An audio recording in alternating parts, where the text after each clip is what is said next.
कंजूस मक्खी चूस बांग्लादेश की लोक कथा। एक नगर में शमशाद नाम का एक व्यापारी रहता था। उसका कारोबार दूर दूर तक फैला था। वह बहुत अमीर था, लेकिन वह पहले दर्जे का कंजूस था। एक एक पैसा वह देखभाल कर खर्च करता था। शमशाद इतना कंजूस था कि भोजन में सूखी रोटी एक सब्जी के साथ खाता था। घर के बने सीधे सादे कपड़े पहनता था। घर में कोई नौकर चाकर नहीं रखता था। सारा काम उसकी पत्नी स्वयं करती थी। उसकी कोई संतान नहीं थे। उसे जहाँ कहीं जाना होता पैदल जाता। सभी लोग जानते थे कि वह बहुत धनी परंतु कंजूस है। लोगों ने उसका नाम मक्खी चूस रख छोड़ा था। वो जैसे तैसे जो भी कमाता उससे सोने के सिक्के बनवा लेता। शमशाद के घर के पीछे एक बड़ा बगीचा था। वहाँ वह रोज सुबह शाम सैर करने जाता था। उसी बगीचे में एक पेड़ के नीचे उसने एक बड़ा सा घड़ा मिट्टी में दबा कर रखा हुआ था। जो भी दौलत वह इकट्ठी करता सोने के सिक्कों के रूप में उस मटके में डाल देता। शाम हो जाने पर वह घर में केवल एक दिया ही जलाता था। यदि उसे उसकी पत्नी को घर के किसी दूसरे कोने में काम हो तो उसे वही दिया उठाकर ले जाना पड़ता था। शमशाद अपनी जोड़ी हुई दौलत के बारे में किसी को नहीं बताता था। यहाँ तक कि उसकी पत्नी को भी इस बात का आभास न था कि उसका पति इतनी दौलत इकट्ठी कर रहा है।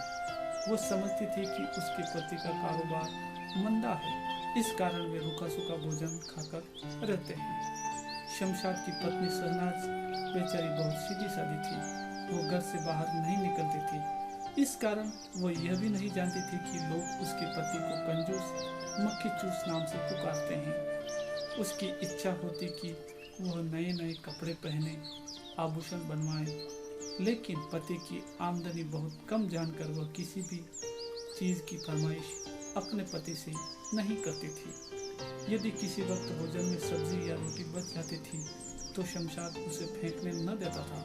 वो उसी बचे भोजन से दूसरे वक्त पेट भर लिया करता था। कंजूसी का आलम यह था कि वो घर में जूते या चप्पल पहनना पसंद नहीं करता था। वह कहता था, जूते जितना कम पहनूंगा उतने ज्यादा समय साथ देंगे। घर में जूते चप्पल की क्या जरूरत है? बिना बात घर में पहनने से वे घिसेंगे ही। बाजार में नाई से बाल कटवाने जाता तो सारे बाल सफा चटकारा आता, ताकि कम से कम 6 महीने तक नाई के पास जाने का झंझट ही न रहे। घर के दरवाजों या खिड़कियों को तब तक बंद न करता जब तक बहुत ज्यादा जरूरत न होती। उसका विचार था कि बार बार दरवाजा खोलने बंद करने से दरवाजों के जोड़ घिस जाते हैं। भीतर पहनने के कपड़े रोज नहीं धुलवाता था। उन्हें एक दिन एक तरफ से पहनता था, दूसरे दिन पलटकर दूसरी तरफ से, ताकि साबुन का खर्च बचे। शमशाद हर रोज पैसा बचाकर कंजूसी करने की नई नई तरकीब सोचा करता था। वह सुबह शाम बगिया में टहलने जरूर जाता था। शहनाज सोचती थी कि शमशाद अपनी सेहत बनाने की खातिर बगीचे में जाता है, परंतु शमशाद का कुछ अलग ही मकसद होता था। वह लगभग हर रोज धन रखने या उसे देखने के लिए जाता था। यदि संभव होता तो उन सिक्कों को गिन कर भी आता था। यदि कभी जल्दी में होता तो जमीन से मिट्टी हटाकर मटके में रखी अशर्फियों को निहारता, फिर बंद करके चला आता। यह सिलसिला काफी समय से चला आ रहा था, परंतु एक दिन एक चोर ने बगीचे की दीवार से शमशाद सेठ को पेड़ के नीचे धन छिपाते देख लिया। उसकी निगाह उस धन पर अटक गई और रात होने का इंतजार करने लगा। रात होते ही चोर पूरे मटके की सारी अशर्फियां निकालकर 9-2-11 हो गया। सुबह को शमशाद चोरी की वारदात से बेखबर बगीचे में सैर करने पहुंचा। जब वह उस पेड़ के पास पहुंचा तो उसका कलेजा धक से रह गया। जहां उसका मटका था वहां मिट्टी खुदी हुई थी और खाली मटका दिखाई दे रहा था। शमशाद ने सोचा कि जल्दी से घर जाकर पहले पत्नी फिर पुलिस को इसकी खबर दूं, परंतु पैर थे कि दुख और घबराहट के मारे आगे बढ़ने का नाम ही नहीं ले रहे थे। वो 2-4 कदम ही चला था कि बेहोश होकर गिर गया। जब बहुत देर तक वो घर नहीं पहुंचा तो उसकी पत्नी बगीचे में पहुंची। जैसे तैसे पड़ोसियों की सहायता से शमशाद को घर लाया गया। सदमे के कारण वह बीमार पड़ गया। हर रोज वैद्य उसे देखने आता, परंतु दवा का कोई लाभ नहीं हो पा रहा था। उसने पत्नी को चोरी के बारे में बताया तो वो सुनकर सन्न रह गई। वह कभी धन की चोरी की बात सुनकर दुखी रहने लगी। शमशाद की बीमारी का हाल सुनकर उसका परम मित्र घनश्याम उससे मिलने आया। जब उसने मित्र की आप बीती सुनी तो समझ गया कि शमशाद की बीमारी के कारण धन की चोरी का सदमा है। उसने तुरंत वैद्य का इलाज बंद करा दिया। घनश्याम शमशाद से बोला, तुम जानते थे कि तुमने धन कहाँ रखा है? ये बताओ कि तुम उस धन को क्यों इकट्ठा कर रहे थे? शमशाद बोला, अपने लिए। घनश्याम बोला, अपने लिए? अपने लिए कैसे?